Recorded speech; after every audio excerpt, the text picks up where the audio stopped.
Honorable ladies and gentlemen, the ministers of foreign affairs and dear colleagues of mine, Your Excellencies,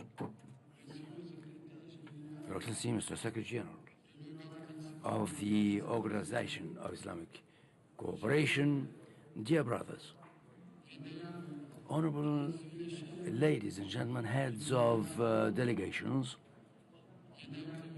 honorable ladies and gentlemen, Assalamu alaikum.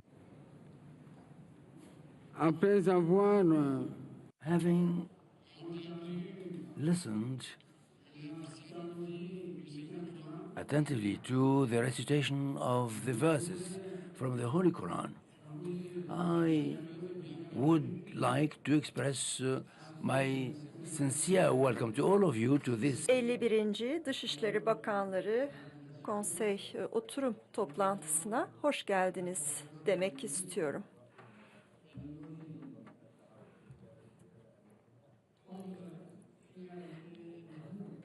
Söylendiği üzere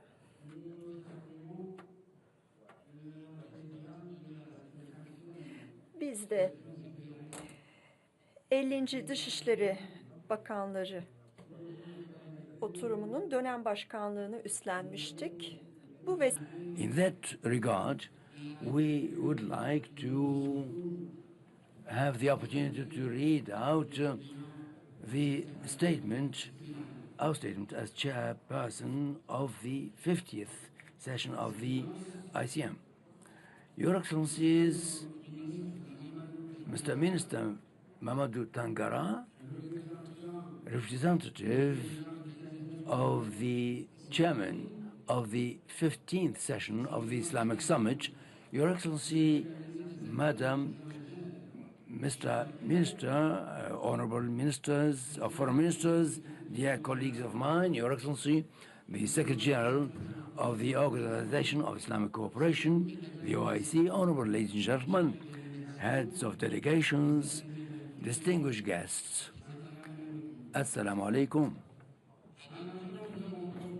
At the outset of my statement, this is a great privilege for me to salute, first of all, the presence amongst us of the high figures that have kindly responded to the invitation issued by the General Secretariat to attend these proceedings. As you well know, the 51st session of the Islamic Conference of Foreign Ministers of our organization is placed under the theme, and I quote, "The OIC in a mutating world." Afterwards, or thereafter, I would like to express my due gratitude and thanks to the high authorities of the Republic of Turkey for the particular attention for the delegation accompanying me and to myself, and the interest and the care we've been surrounded with since we arrived in this state, my country, Cameroon, and I wish to express due thanks for the excellent relations and our bilateral and multilateral relations, of which my country has witnessed the development of one of the greatest empires known by the world, which is considered rightfully as the link between our world and the West. It is for me the opportune occasion, furthermore, to hail the action undertaken by Turkey within the framework of the ARC, within its values and ideals, as well as in favor of the ideals and causes of the Islamic Ummah. This has been well reflected through the positive contribution, a significant contribution of this country to the implementation of the activities of the various organs and institutions of the OIC. I have in mind, in particular, COMSEC, the SESRIC, and so on. Yesterday, we attended here in Istanbul, attended the celebration of the 20th anniversary of the Forum of Youth of the Organisation of Islamic Cooperation, ECGMF, under the high patronage of the President of the Republic of Turkey, His Excellency Mr. Recep Tayyip Erdogan. My due thanks are also extended to the higher authorities of the Kingdom of Saudi Arabia, particularly His Majesty King Salman, custodian of the two holy mosques, and the Crown Prince and Prime Minister Mohammed bin Salman for their constant support to our organization and for their determined and multi-form support extended to Cameroon. Your Excellencies, ladies and gentlemen, 11 months after the 50th session of the ICM that was hosted in August 2024 in Yaoundé, it is a great privilege for me, on behalf of the government of Cameroon and in my own person, to reiterate the expression of profound gratitude to your organization and your consistent support that have enabled us not only to achieve the success that have taken place in Cameroon and that was crowned with the Yaoundé Declaration, and that contributed furthermore to advance the causes of the Islamic Ummah. Your Excellencies, ladies and gentlemen, distinguished guests, as you all have noted, this chairmanship took place within an international context marked with the aggravated conflict in all across the world, including in the space of the OIC. In addition, since 15 June 2025, the region has entered in a new cycle of violence with the war between Israel and Iran, for which we have provided for a special session this afternoon. With regard to the situation in Gaza, our organization has undertaken multiple actions towards reaching a lasting solution to this crisis. It is within this optic that an extraordinary joint summit was organized with the League of Arab States on 11th November 2024 in Riyadh, and the 20th extraordinary session of the Council of Ministers of Foreign Affairs on the 7th of March 2025 in Jeddah. At these encounters, the Islamic Ummah has initiated, amongst others, the following actions: the condemnation of violence, a call for an immediate stop of hostilities, the recognition of continued action in favor of humanitarian action in Gaza, the relaunching of negotiations between the belligerent parties to achieve a lasting solution and peace, the creation of a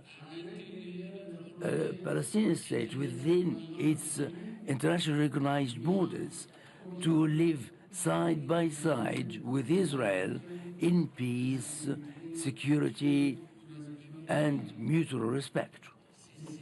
This is a commitment and a promise for a lasting, just and fair solution for all the Middle East. This session, in favor of which Cameroon, under the high patronage of the government of the head of state, is still firmly sustained. Under the current situation and with the conflict between Iran and Israel, we call for an immediate cessation of hostilities and to invite the two parties to negotiation, dialogue. If the time before us is taken advantage of, before the aggravation of the conflict. Your Excellencies, ladies and gentlemen, heads of delegations, distinguished guests, despite this difficult context, Cameroon, which is fully aware of the responsibilities of the mandate entrusted to it by Your Excellencies, has committed to work side by side with you and with your support during its chairmanship at the head of the CMA for the implementation of the resolutions adopted by our leaders at the 50th session of the Council.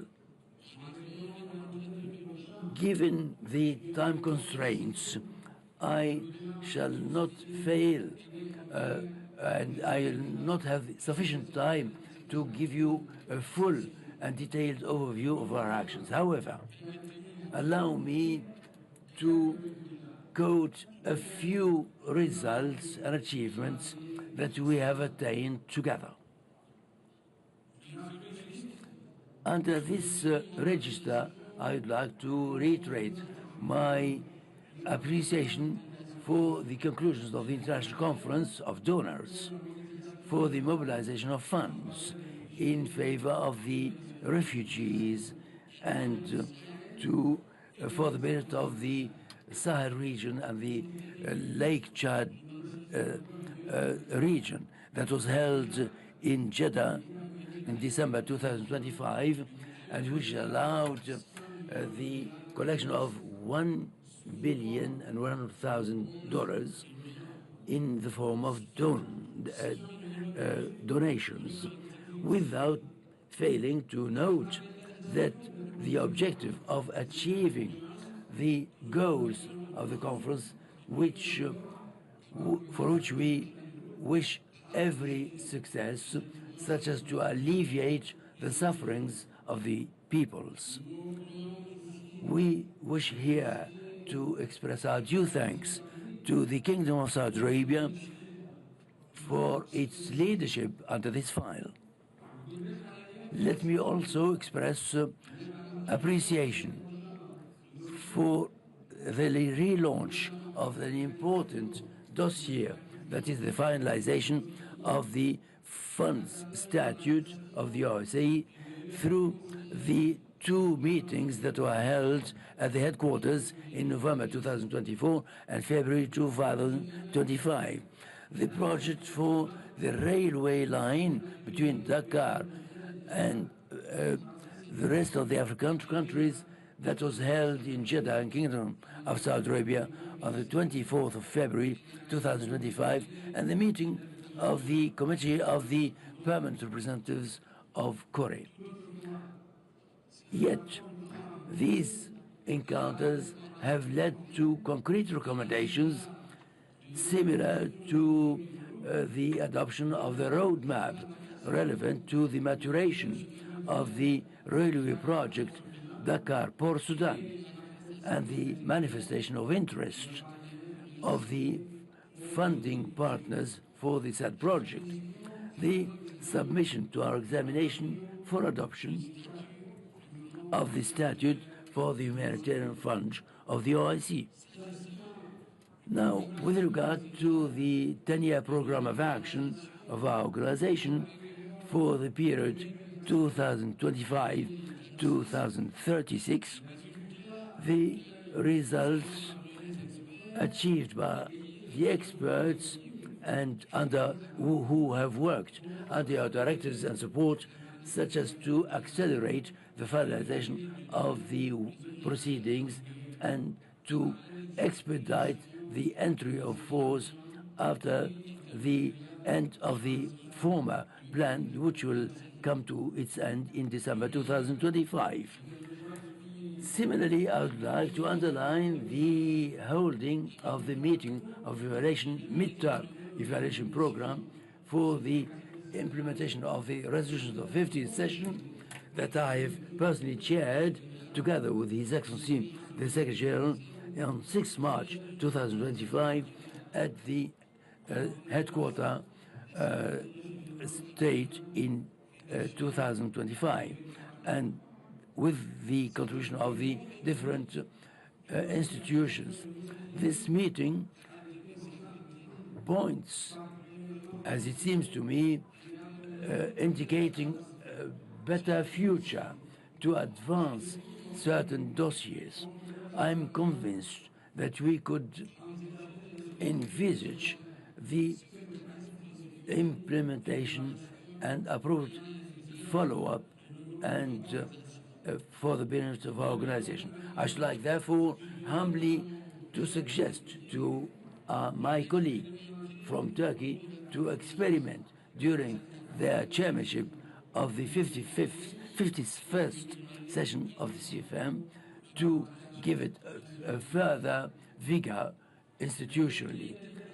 The challenges before us as an organization are multiple, as you all know, and are a call for patience, wisdom, and dialogue that would help us overcome our difficulties. We can only achieve the complete reform of our organization without such commitment, which is our OIC organization, which is the second largest organization worldwide, so that we can make of our organization a most influent institutions. This is the necessary action that could lead our action in future in this mutating world.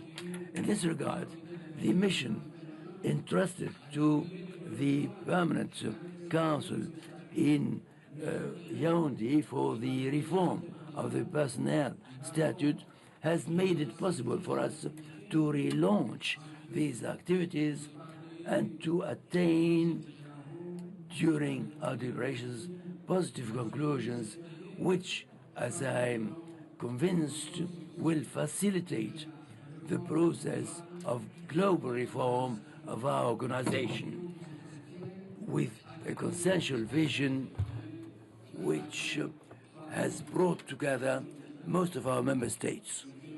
Excellencies, ladies and gentlemen, heads of delegation, distinguished delegates, at the time of ending the term of Cameroon at the head of the CFM, the second institutional decision mechanism of the OIC after the summit, I wish to extend to you, to the Secretary General, our greetings to the Secretary General for the efforts, considerable efforts made.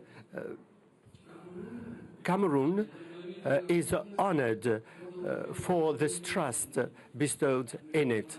Once again, I wish to reiterate our sincere thanks to all.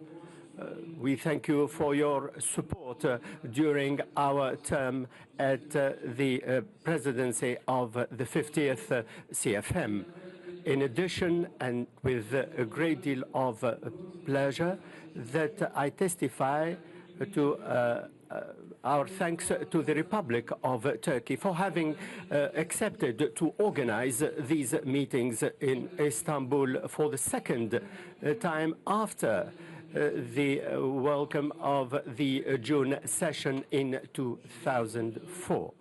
I wish you full success, and I wish full success to His Excellency Hakan Fidan, and I wish him full success as he takes the chairmanship of CFM in accordance with the will of member states as translated in Resolution 51 adopted unanimously in Yaoundé. While I reiterate our thanks, remain assured of the trust of our country to consolidate the gains of organization and to attain our objectives. Here I humbly congratulate the participants and the OIC organizations to continue providing its constant support. Justice, love, and solidarity among all people throughout the world without any discrimination. Vive l'Organisation de la Coopération islamique, vive la coopération internationale. Je vous remercie de votre aimable attention. Shukran. I thank you very much for your attention. Thank you.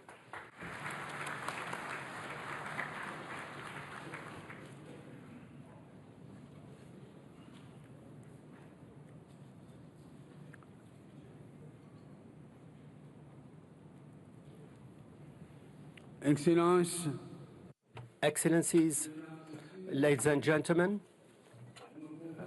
after the statement I have made on the outcomes of the 50th CFM, allow me now to submit for adoption the membership of the Bureau of the 51st session of the Council of Foreign Ministers in accordance with the rules of procedure of the CFM in resolution number 751 LO, which we unanimously adopted in Yaoundé in the Republic of Cameroon in 2024 during the 50th session of the CFM. The Bureau of the 51st session of the CFM is as follows. A chairperson, the Republic of Turkey. Vice chairperson, and we have three of them. We have the State of Palestine, the Islamic Republic of Mauritania, and the Republic of Côte d'Ivoire. Rapporteur, the Republic of Cameroon. Excellencies, ladies and gentlemen, I see no objection made to the membership of this Bureau. I declare the Bureau unanimously elected.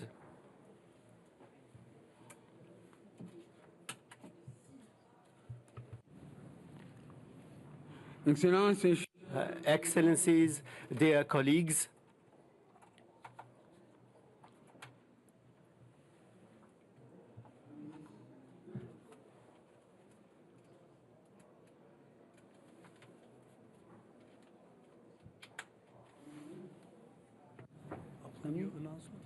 Okay. J'annonce.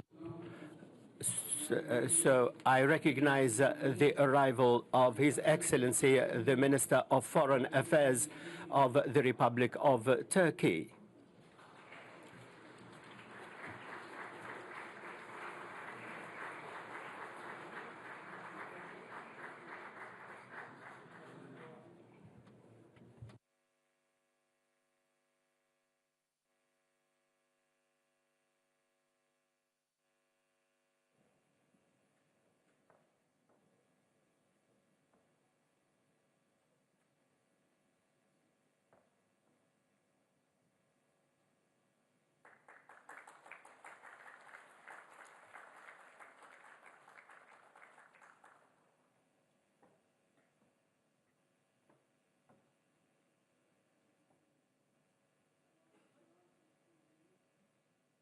Je vous transfère très I respectfully give you the chairmanship of this bureau. Should I have the glove with me? Yes.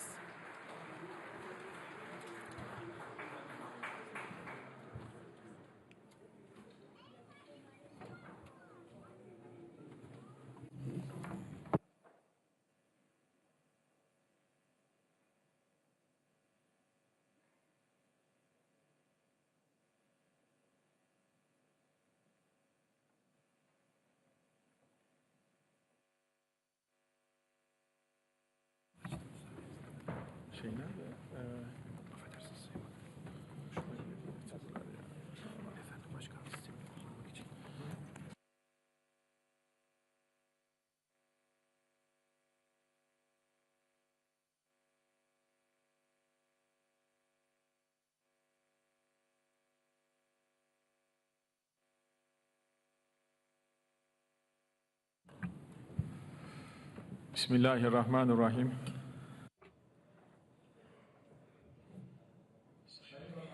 Distinguished ministers, distinguished Secretary General of the Islamic Cooperation Organization, distinguished ladies and gentlemen, distinguished guests, Assalamu alaikum wa rahmatullahi wa barakatuh. This is the 51st session of the Council of Foreign Ministers that we are organizing in Istanbul with the theme of the OIC in a transforming world. Welcome.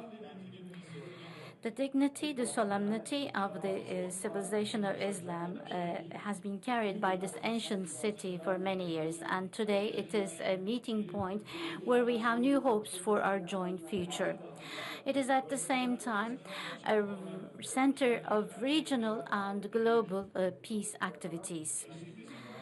For the last year, I would like to indicate our gratitude for the Republic of Cameroon that have undertaken the position of term president in a successful manner. The strong voice raising from Africa is actually showing that the Islamic world is in a multi-center awakening process. The voice of Africa is our voice. We believe that Africa regaining its position in the regional arena, we believe our organization has an important role to play. Distinguished guests and my distinguished brothers, during our term presidency, we are going to raise the voice of Islamic geography, the Muslim world, and we will prioritize establishing global justice, and we will stand strong against persecution. Today, this meeting is organized in a crisis line from Gaza to Iran, from Lebanon to Yemen. Unfortunately, this is how we are organizing this meeting. There are many countries representing the Muslim world, and we're passing through dire days, and their participation to this meeting is a very good example to our solidarity. Israel, that continues its massacre in Gaza and smears blood on the occupied territories, now is attacking our neighbor Iran and is bringing us to the verge of a holistic disaster in the region. We first of all need to focus on this aggression that does not recognize any boundaries. We are going to discuss our strong strengths and joint steps vis-a-vis this aggression. Actually, all the challenges in the geography of the OIC, we believe it needs to be resolved through regional ownership. Unfortunately, we shouldn't forget that divided ummah weakens and the divided hearts are not victorious. We see the ummah as a whole, and we believe that the Muslim minorities and communities that act as a bridge between the Muslim world and the different countries are an integral part of this group. And we will hopefully discuss their status quo in this meeting, and we will be discussing the joint steps we can take for their faith. Distinguished brothers, Multilateralism is the basis of international cooperation, but we're passing through a legitimacy crisis which is questioning the system itself. Increasing intolerance, identity-based polarization, and the erosion of international law is actually increasing the global instability feeling. The protectionist policies have gained a dominant position in international relations. Starting from the United Nations Security Council, the international mechanisms are becoming non-functional, and the violence in Gaza is actually an important example to witness this. Our organization should play a leading role, especially on this point. We are representing 1/4 of the population of the whole world, and Islamic countries that have immense resources should actually be a pioneer of a system, of global system that will defend justice and prioritize rights. The organization should adapt to new conditions, and we need to make sure that our organization adapts to these conditions. The fact that we have high representation to our meeting is showing our determinism that we want to act together and in unity, and it's showing our joint strength. In this turbulent period, Islam is actually the leading guidance that we are all in need of. In the Holy Quran, in the Ali Imran verse, it says, "And hold firmly together to the rope of Allah, and do not be divided." With this understanding, our organization, beyond being a platform of dialogue, should be an important function of coordination and consensus of member states and play an important function to the same. Turkey is a founding member of OIC, and we will continue to play a constructive and pioneering role for the full potential of the organization to be exhibited. During our term presidency, we will focus on 4 main areas in our activities: collaboration and solidarity on the ongoing crisis and focusing on the resolutions, developing further relations with other countries and international institutions between the OIC and these partners, continue defending the rights of the Muslim minorities and communities with determinism, increasing capacities of member countries, and organizing sectoral meetings to this aim. Distinguished participants, the ongoing aggression of Israel and occupationist policies makes sure that we have an Israel problem in our region in all its clarity. This problem is neither a Palestinian, Lebanon, a Syrian, or Yemen, or Iran problem. This is clearly Israel problem. While the negotiations on the nuclear program of Iran are continuing, the attacks that have been undertaken by Israel vis-à-vis Iran, we strongly condemn these attacks. This could lead to a disaster in our region and have negative reflections on the many other regions, and we believe that this unlawful attack should end immediately. The first priority of the international society should be to avoid the spiral of violence, which is going to even endanger the regional and global security further. As Turkey, we are ready to fulfill our obligations. Under the leadership of His Excellency, the President of our Republic, we are supporting any diplomatic step to avoid the further escalation of the tensions, and we are constantly in contact with the relevant partners. The members of the OIC should act in unison vis-à-vis Israel's attack, and they should have a strong solidarity with Iran vis-à-vis these attacks. The massacre policies and the crimes against humanity of Israel against the Palestinians are continuing. It's not just in Gaza, but the Western Bank is being transformed into a war zone. The aim of Israel is to exile all Palestinians and undermine the two-state solution vision. Permanent ceasefire, releasing the hostages, and uninterrupted humanitarian access to Gaza is our priority. The negotiations that are continuing to this aim are strongly supported by us. We would like to thank Qatar and Egypt for their efforts in this problem. The two-state solution and the just and permanent peace is only achieved through this two-state solution. The ongoing occupation in the Palestinian territory is the root cause of all the clashes in our region, and we can see this more clearly now. The Palestinian issue and owning Jerusalem is the reason of existence for the OIC. My distinguished brothers, vis-à-vis our joint efforts today with our Syrian brothers, we are walking towards a stable and welfare Syria target. And we're very happy that Syria is back in our organization. The loosening of the ongoing sanctions, and in a simultaneous manner, we should actually stand by our Syrian brothers. The Balkans are an ancient part of the Muslim geography, and we do not just have historical ties, but it's also carrying the signatures of our joint civilization and our fraternity. Our Muslim brothers living have passed through various challenges, and today they're standing against determinism and dignity vis-à-vis the threat of being divided. We should show that they're not alone, and the Muslim world is actually owning our Bosnian brothers. This is our joint task. The discrimination and secessionist rhetoric is totally condemned by us, and the revisionist approaches pertaining to religion and ethnicity are condemned by us.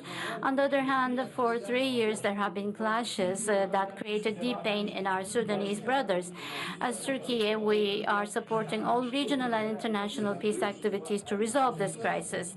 And we are inviting international society to sincerely contribute to peace and welfare and stability in Sudan. We should not forget that the resolution of this problem is not just important for the Sudanese people, but also for the whole continent and predominantly the Horn of Africa. On the other hand, Pakistan and Hindustan are, India are passing through some clashes, and this is actually putting forward the vulnerability in Southeast Asia of peace and stability. The decision of ceasefire between the parties is appreciated by us, and we do hope that this is going to be resolving the problem through dialogue. If the clashes starting from Kashmir is not resolved, the tension potential is going to increase. We should actually make the dialogue channels functional.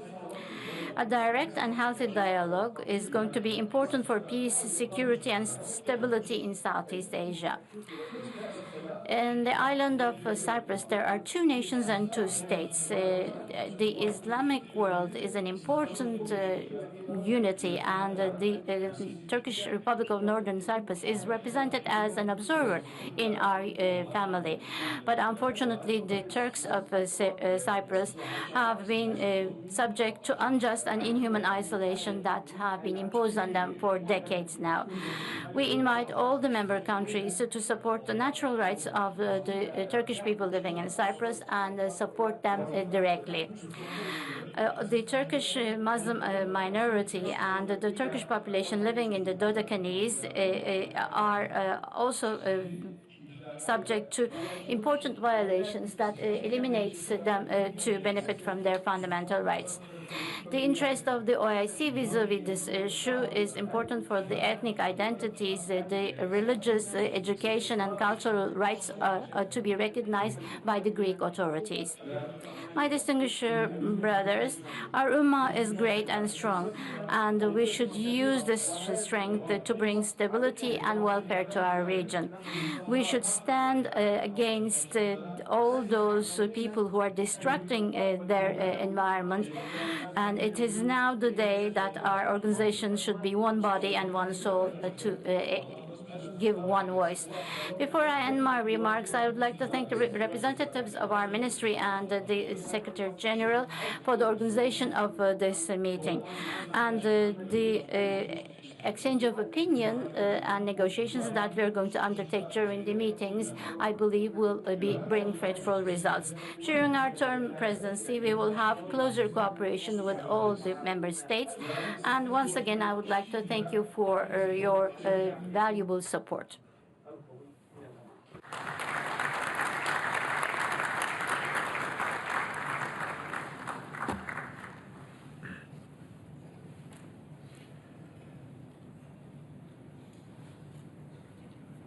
geliyor da şurada ne diyorsun kardeşim? Şurada ne diyorsun? Beyefendi geliyor efendim. Şurada ne diyorsun? Moritanya efendim. Moritanya'ya şey geliyor. Now I will hand over the chairmanship for a brief time, my brother from Mauritania, because my president is coming to address the distinguished guests. With your permission, I will go and greet him. Thank you.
السلام عليكم ورحمة الله.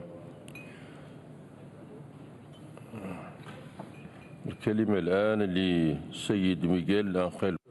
We would like now to invite Mr. Miguel Moratinos, the representative of the United Nations for the Alliance of Civilizations and also the combat of Islamophobia. Mr. Moratinos, you representative of the Alliance of Civilization and Special Envoy of the United Nations for the fight against Islamophobia. Mr. Miguel Moratinos, you have the floor.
Special Envoy to combat Islamophobia.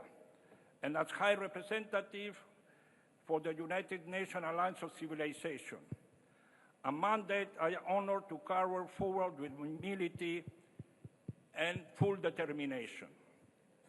I seize this opportunity to thank the OIC member states for support for my new mandate. And I also congratulate the Republic of Turkey for taking over the chairmanship of the 51st session of OIC. My dear friends, around the world, Muslims continue to face discrimination and persistent dehumanization for no other reason than their faith. Furthermore, Muslims are often challenged with institutional discrimination and socioeconomic restriction. Such biases are manifested in the stigmatization and the unwarranted racial profiling of Muslims, reinforced by biased media representation and by the anti-Muslim rhetoric and policies of some political leaders. Many such acts of intolerance and suspicion may not be reflected into official statistics, but they degrade people's dignity of our common humanity.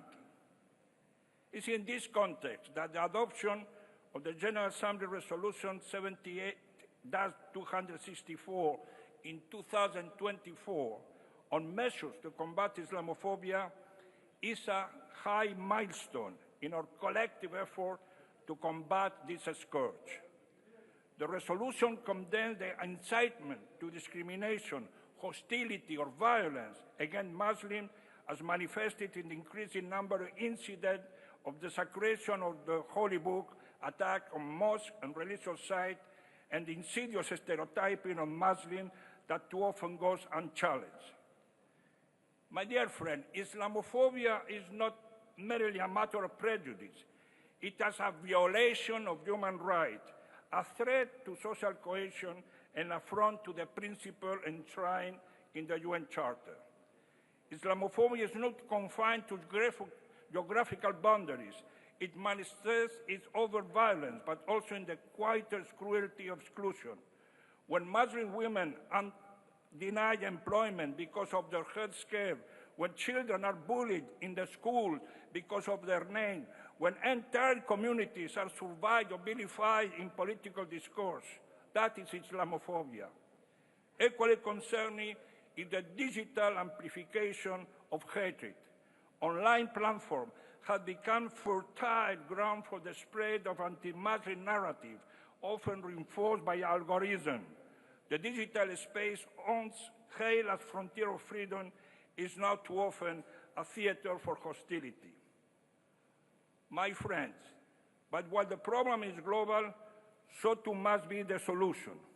Resolution 78-264 rightly emphasizes the transformative power of intercultural, interreligious dialogue. The United Nations Alliance of Civilization stands ready to deepen partnership to promote mutual respect, coexistence, and understanding across faiths, culture, and sectors. Our work is not to defend any one religion, it is to defend the human right of all people to practice their religion or faith without fear. As a special envoy, I intend to work in close coordination with OIC member states and member states, civil society, faith leaders, and regional organizations to advance a comprehensive strategic rooted in prevention, education, legal protection, and awareness raising.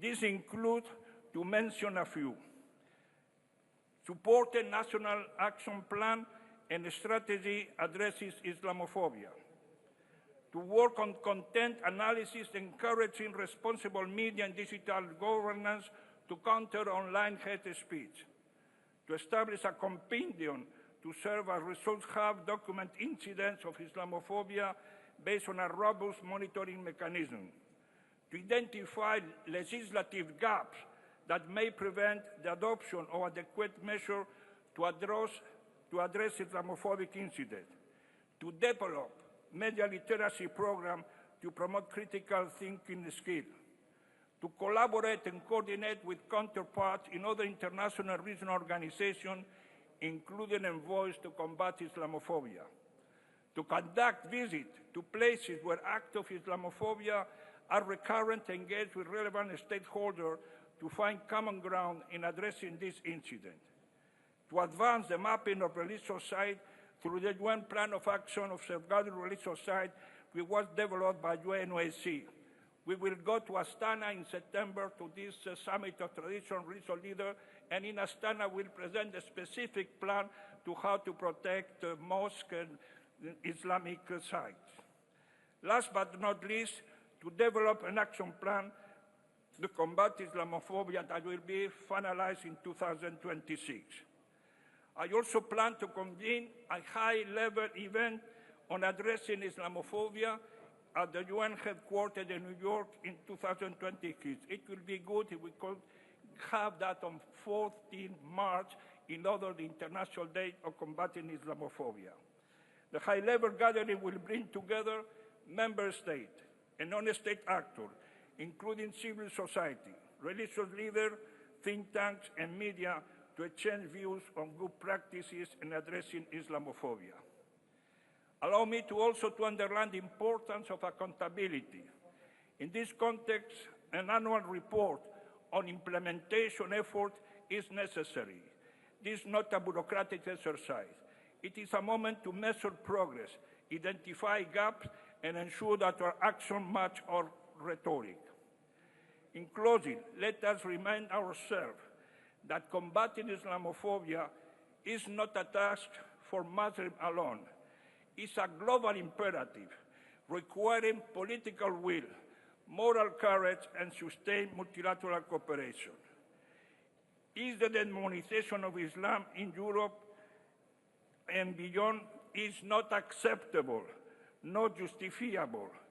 So 2 million of people in this world have the right to live in peace and dignity, free of fear and injustice. Let us reaffirm our shared vision. Our world with diversity is not merely tolerated but celebrated. A world with dignity is not contingent upon identity or confined to a specific religion or faith. Let us rise to the occasion. The stakes are too high, and the silence of inaction is no longer an option. I thank you very much. Shukran.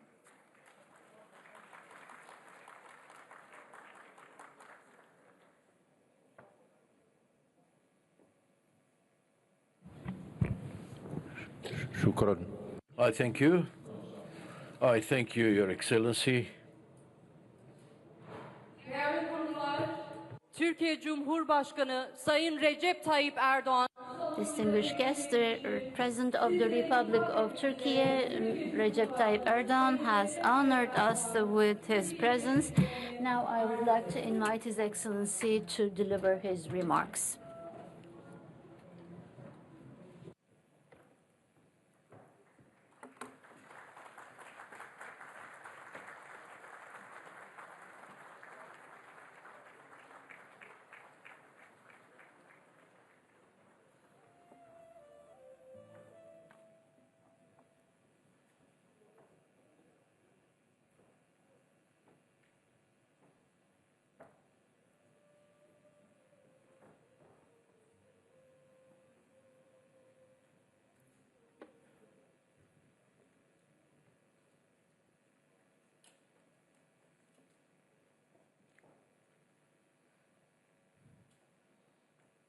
Bismillahirrahmanirrahim. Sayın Genel Sekreter, Esteemed Secretary General, esteemed Ministers of Foreign Affairs, my dear brothers and sisters, let me greet you all with warm regards and heartfelt feelings. Esselamu Aleyküm, Rahmetullahi ve Berekatüh. Today, I'm really happy and fortunate to be with you here with the esteemed representatives of the Islamic world.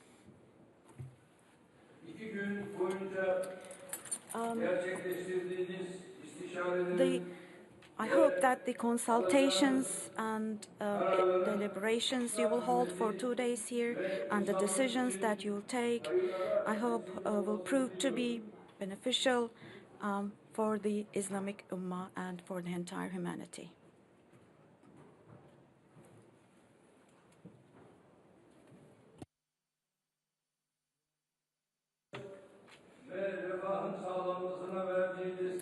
I'm sure that you will once again announce to the whole world, make it clear to the whole world, the support of our organization for the achievement of global peace and prosperity through the decisions you will take here. The effects of the meeting at an extraordinarily critical time now will be felt not only in our countries, for sure, but hopefully all over the world. At the beginning of my speech, I once again commemorate with mercy our more than 55,000 brothers and sisters, more than 65% of whom are children and women, who were martyred by Israeli army in Gaza. And I wish healing to our 128,000 brothers and sisters who were injured in the same attacks in Gaza.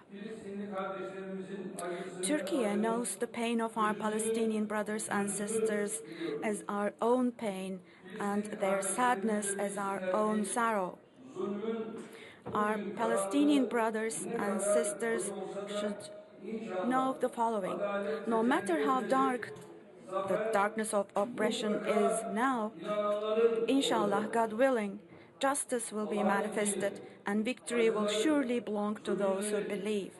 With God's permission, I sincerely believe that we will see good days. When we will talk about victories, we'll talk about joy and peace instead of suffering, cruelty and death.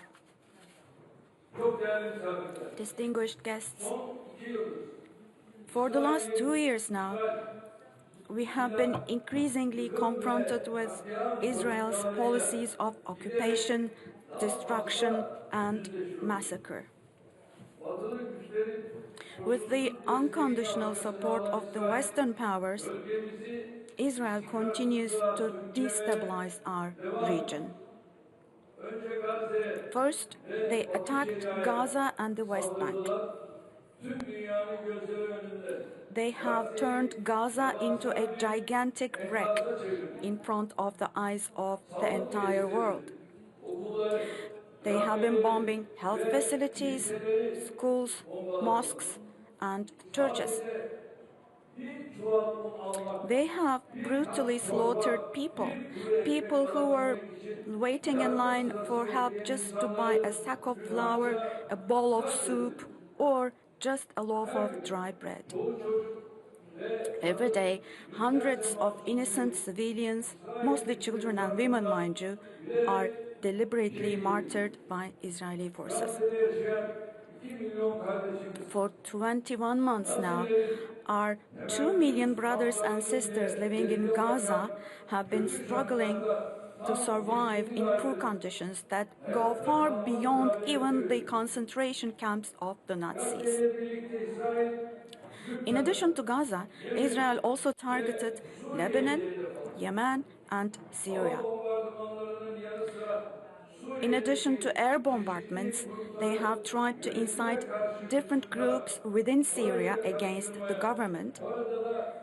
So they have tried to trigger turmoil in Syria as well. And now, since the 13th of June, Israel's state terrorism is now being experienced by our neighbor Iran. I would like to say the following clearly.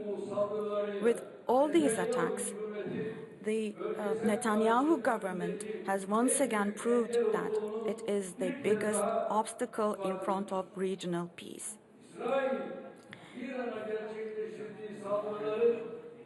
I strongly condemn Israel's attacks on Iran. On behalf of my country and my nation, I offer my condolences for our Iranian brothers and sisters who lost their lives in Israel's terrorist attacks, bombings and assassinations. We have no doubt that the Iranian people, with thousands of years of history, solidarity in the face of difficulties, and strong state experience, they hopefully, inshallah, will be able to overcome these challenging days. I also find it useful to underline the following. The way to describe and define Israel's attacks on Gaza, Lebanon, Yemen, Syria, and finally, most recently on Iran, is outright banditry. The measures taken by Iran to defend its people in the face of this state terrorism of Israel within the framework of self-defense are measures which are quite natural, legitimate, and legal. Dear brothers and sisters, what we are seeing day by day is the following. It is clear now that these aggressions, these aggressive actions, which violate international law, serve Israel's policy of strategic destabilization in the region. Of course, it is significant that the attacks took place at a time when negotiations on Iran's nuclear program were intensifying.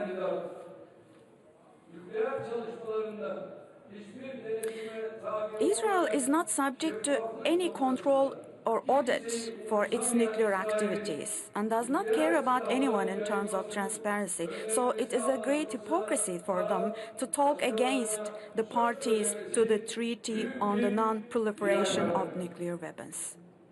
The Netanyahu government actually aimed to undermine the negotiation process with its attacks on the 13th of June.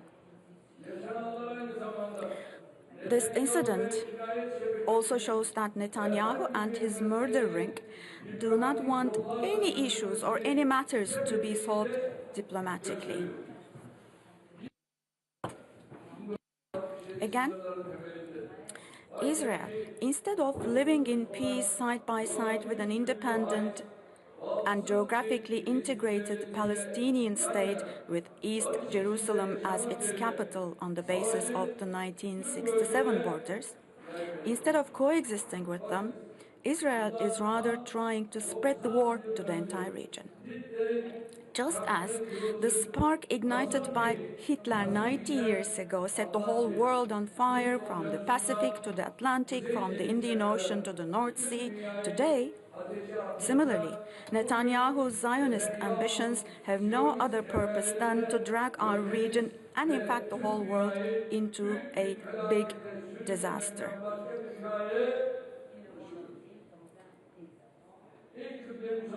Targeting the sanctity of Masjid-i-Aqsa, our first Qibla, attempting to hijack the historical status of Al-Quds al-Sharif.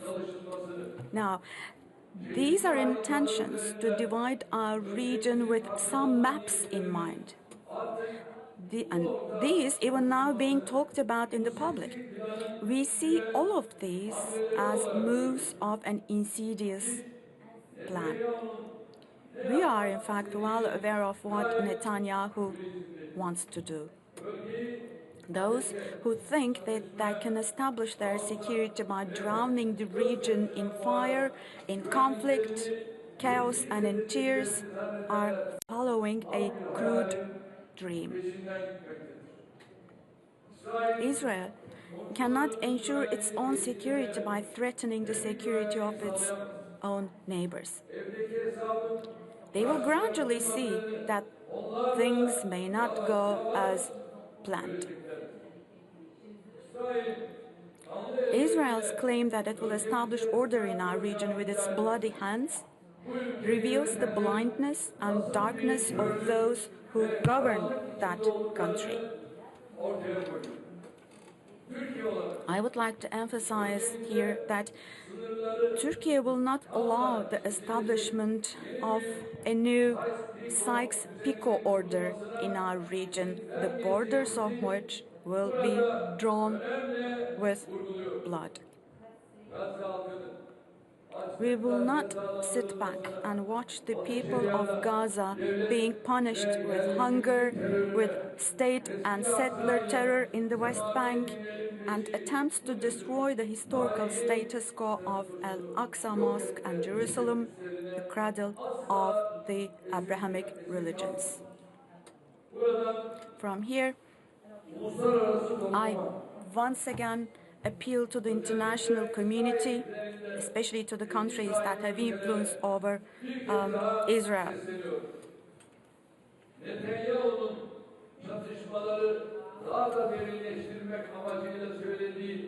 No one should pay attention to Netanyahu's poisonous words wrapped in praise in an attempt to exacerbate the conflict. Our region cannot afford a new war or instability. What we need is common sense, restraint, caution, never to fall into the hiddlenesses of covering up a wrong with a bigger wrong. Today, let's emphasize once again that the solution lies in diplomacy and in dialogue. We are, in fact, ready to do whatever falls on us, including facilitation. Since the 13th of June, we have made serious efforts to restore calm. And we have really made some efforts. Inshallah, hopefully, we'll continue these contacts patiently until we get actual results. Distinguished ministers, distinguished friends, under the current circumstances, the achievement of a two-state solution has become all the more vital.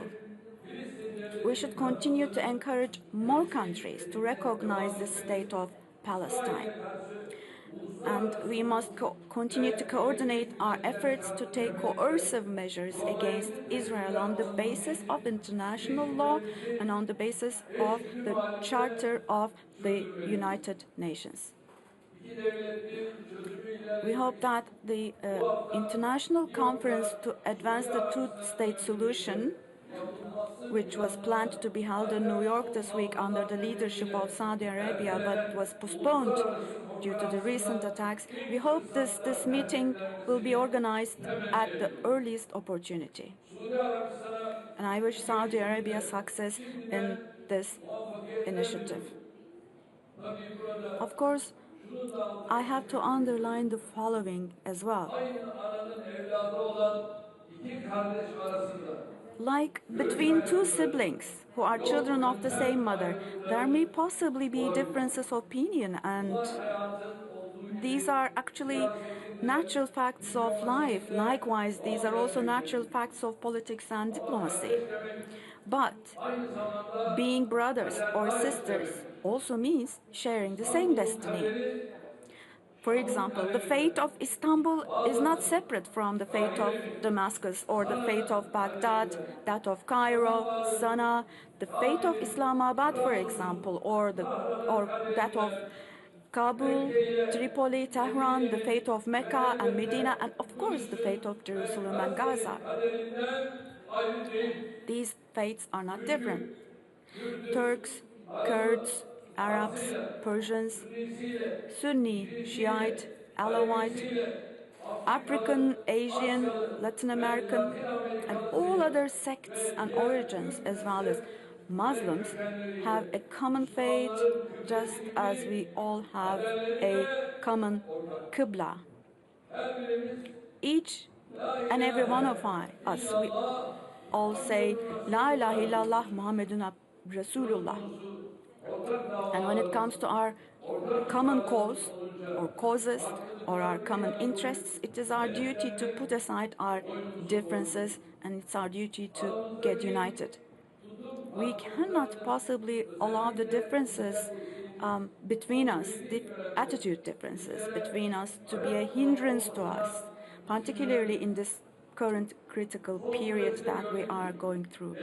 And recently, we have seen that balances politics, fragile relations may not always yield results. In this event, in this meeting of our organization, and our organization, by the way, represents the voice and conscience of the Ummah. In this meeting, we need to clearly announce our position, our stance against Israel's policies that have turned the entire region into a place of war. Today, we need to hold on to each other tighter, to tighten our ranks even more, to expand our boundaries of tolerance towards one another even more. That's what we need. We should take the following command of Rasul Ekrem, the Holy Prophet Muhammad, as our guide.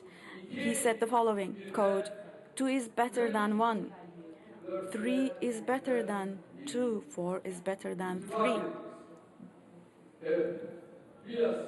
Get into an alliance, unquote, he said. Yes, we sincerely wish to reach the days when our Palestinian brothers and sisters will eventually achieve national unity among themselves.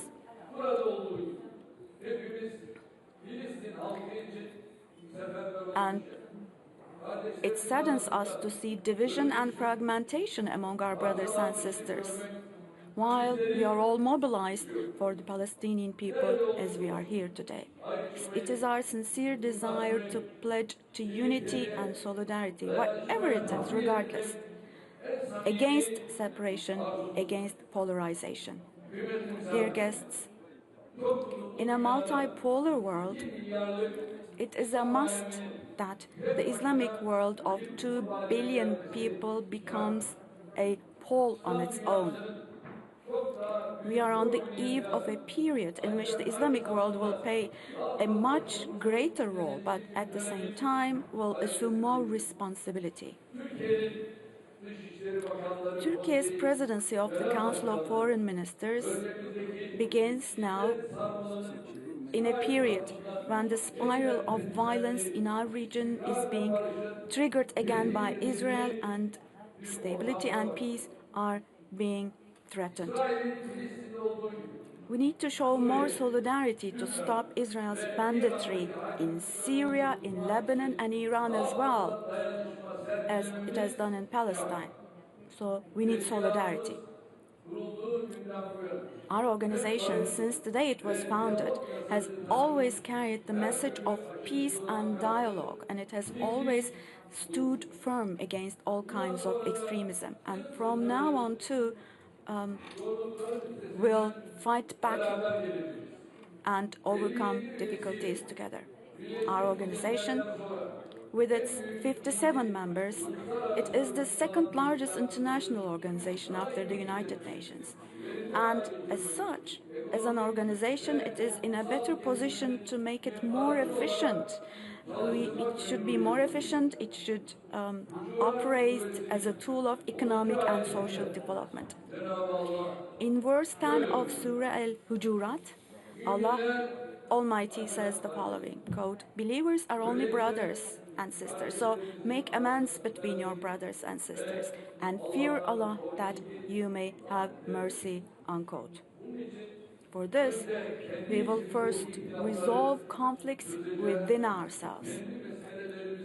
If we do not take ownership of our own issues with our own common sense and will, we end up serving the interests of others. As members of a common history, of a common civilization, and above all, as members of a common faith, we have the will and capacity to produce solutions on every issue that concerns our future. During our presidency, we'll continue to actively fight Islamophobia. I would like to take this opportunity to express our satisfaction with Syria's return to membership in the Organisation of Islamic Cooperation and the progress made towards its reintegration into the international community. The glorious victory of our Syrian brothers and sisters by giving hundreds of thousands of martyrs, this victory has opened the doors of a new period. The Syrian people, thank God, look to their future with much more hope now in all respects. Turkey will continue to increase its multi-dimensional support to Syria so that Syria can stand on its own feet. Syria needs the support of all of us, meaning the entire Islamic world, in order to preserve its territorial integrity and its national unity, and in order to achieve lasting stability. I do sincerely believe that all member countries of our organization will make the necessary contribution to Syria in this regard. Furthermore, we should always pay close attention to the problems of Muslim minorities and communities. They act actually as a strong bridge between the countries of the Organisation of Islamic Cooperation and other countries. So we should be in unwavering solidarity with Muslim communities in other countries. In this regard, we attach importance to the attitude and decisions taken by our organization so far. Another important point is, my dear brothers and sisters, is the following.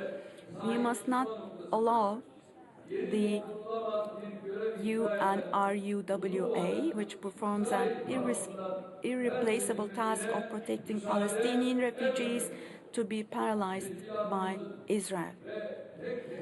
We expect our organization and individual member countries to disrupt Israel's games by supporting UNRWA materially and spiritually.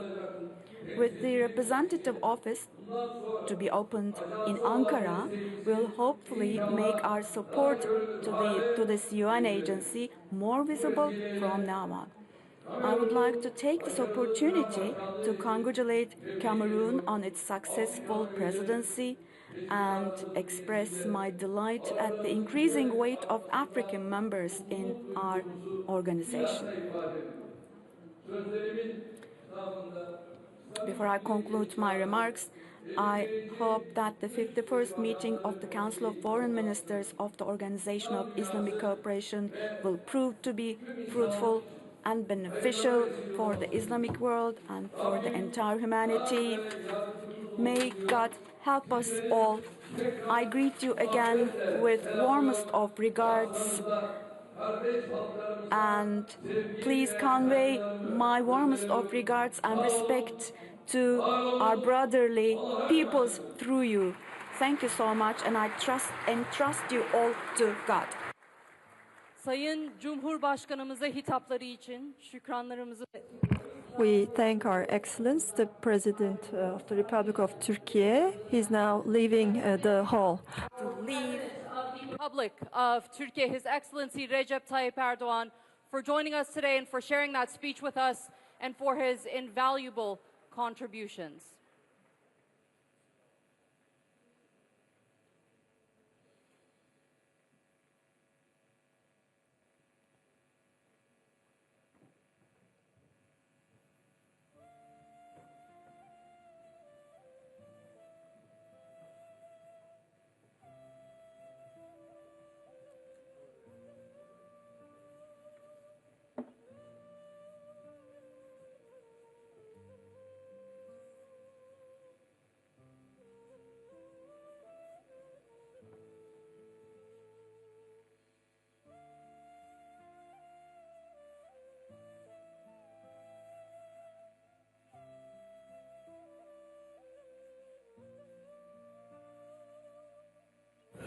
Excellencies, now I would like to give the floor to His Excellency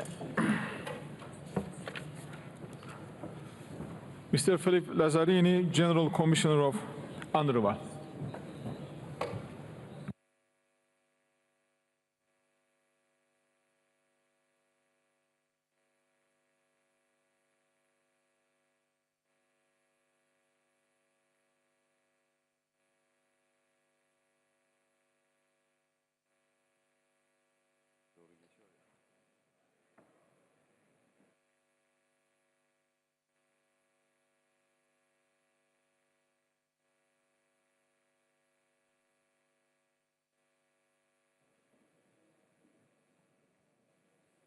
Excellency Minister Hakan Fidan, Secretary General Taha, Excellencies, I welcome the opportunity to address you at a time of extraordinary challenges and dangerous escalation in the Middle East and the world. In Gaza, 2 million people are being starved. The newly created so-called aid mechanism is an abomination that humiliates and degrades desperate people. It is a death trap costing more lives than it saves. Food is weaponized and Palestinians are dehumanized without consequence. This is a culmination of 20 months of horror, inaction and impunity. 20 months in which a confined, captive population has been relentlessly bombarded, besieged and displaced. More than 55,000 people are reported killed, most of them women and children. Those still alive are shadows of their former selves, their lives forever changed by unspeakable trauma and profound loss. In the occupied West Bank, Palestinians have been displaced from camps in the north at level not seen since 1967. Public infrastructure is systematically destroyed, so Palestinians cannot return, and the demography of camps is permanently altered. Annexation is progressing steadily. Excellencies, across the occupied Palestinian territory, we are witnessing the implementation of a long-standing project to undermine the viability of a Palestinian state and to separate Palestinians from Palestine. So great is the desire to strip Palestinians from their refugee status and to sever the link to the occupied territory that UNRWA has become an objective of this war. At least 318 UNRWA personnel have been killed in Gaza since the war began, many with their families.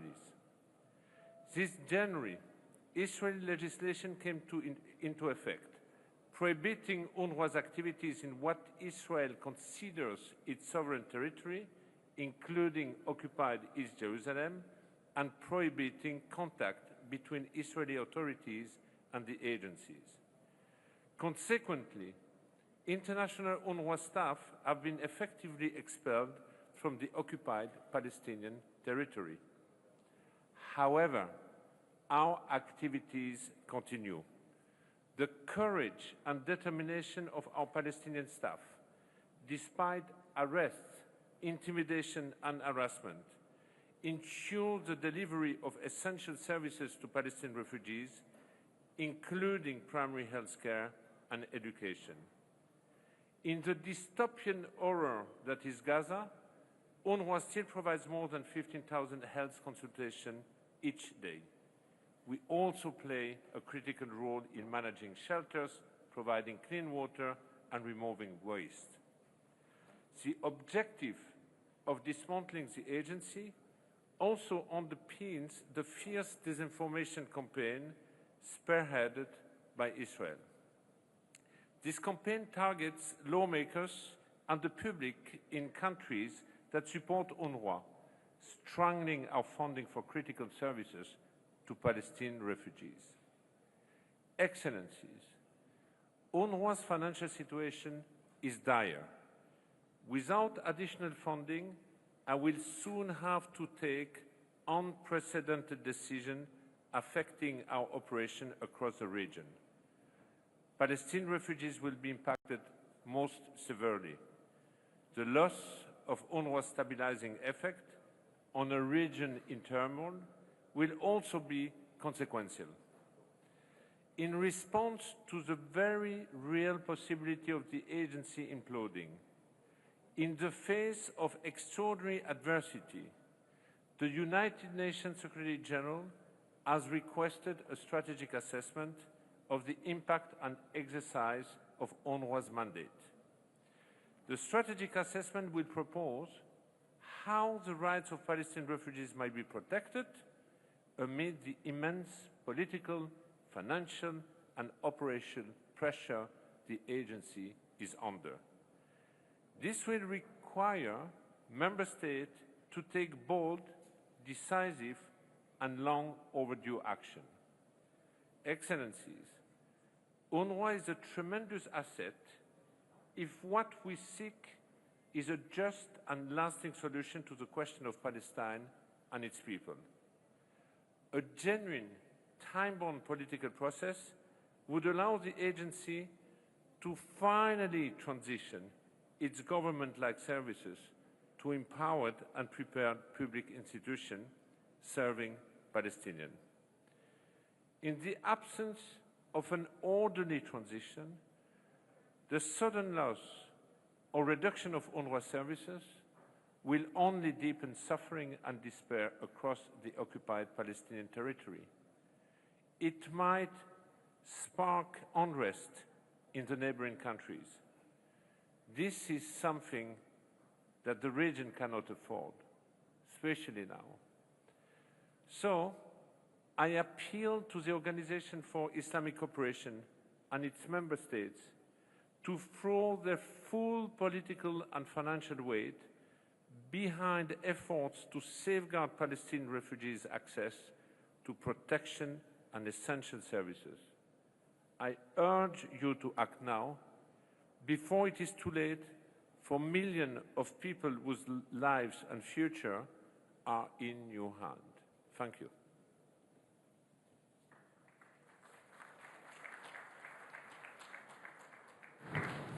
We thank Mr. Lazarini for his statement. Now I invite Mr. Khalid Khiari, UN Assistant Secretary General for Middle East, Asia and Pacific, to deliver his statement. Please, the floor is yours.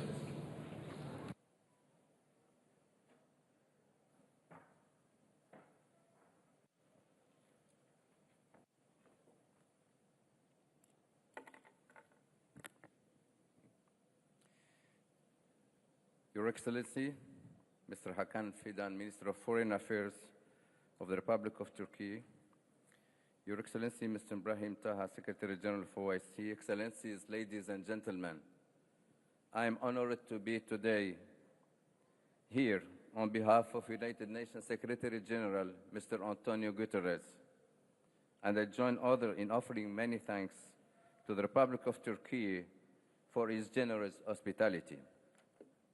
For millennia, Istanbul has served as a bridge between culture and the global center of trade in goods and ideas.